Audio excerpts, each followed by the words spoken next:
আল্লাহ যদি আমাদের আর সৃষ্টি করার পরে আর কোনোদিন কোনো খোঁজ খবর নাও নিতেন, আমরা কি আল্লাহকে বলতে পারতাম যে আল্লাহ আপনি কেন খোঁজ দিলেন না? আল্লাহ তো যা ইচ্ছা তাই করেন।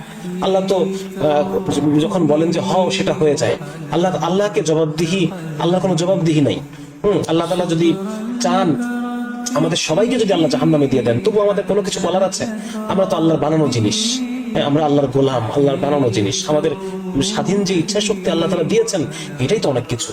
আজকে যদি গরু ছাগলের মতো কোনো স্বাধীন ইচ্ছা শক্তি না দিতেন, আল্লাহকে দোষারোপ করতে পারতাম না। দেখেন, আল্লাহ আমাদেরকে বানিয়েছেন। আল্লাহ যদি আমাদের জন্য জান্নাত নাও রাখতেন, তবু তো আমরা আল্লাহর হুকুম মানতে বাধ্য ছিলাম, তাই না? যেহেতু আমরা তার সৃষ্টি জীব। তো যদি আজকে আল্লাহ তাআলা আমাদের জন্য জান্নাত নাও রাখতেন, তবু কি আমরা মানে দাস হিসেবে, আল্লাহর বানানো জিনিস হিসেবে আমাদের তো এমনি কর্তব্য ছিল যে আমরা আল্লাহর হুকুমকে মেনে চলবো। কিন্তু আল্লাহ রাব্বুল আলামিন আমাদেরকে এত ভালোবাসেন যে আল্লাহ বলে দিয়েছেন যে তোমরা যদি আমার হুকুম অনুসারে চলো, তাহলে পরে মৃত্যুর পরে তোমাদের যে আসল জীবনটা আছে, সেখানে আমি তোমাদের প্রত্যেককে বাদশা বানিয়ে দেবো। সুবহানাল্লাহ। তোমাদের প্রত্যেককে আমি রাজত্ব দান করবো। তোমরা প্রত্যেকে হবে সর্বনিম্ন যে জান্নাতি, সে হবে এই দুনিয়ার 10 দুনিয়ার সমান এক বিশাল জান্নাতের মালিক। সুবহানাল্লাহ।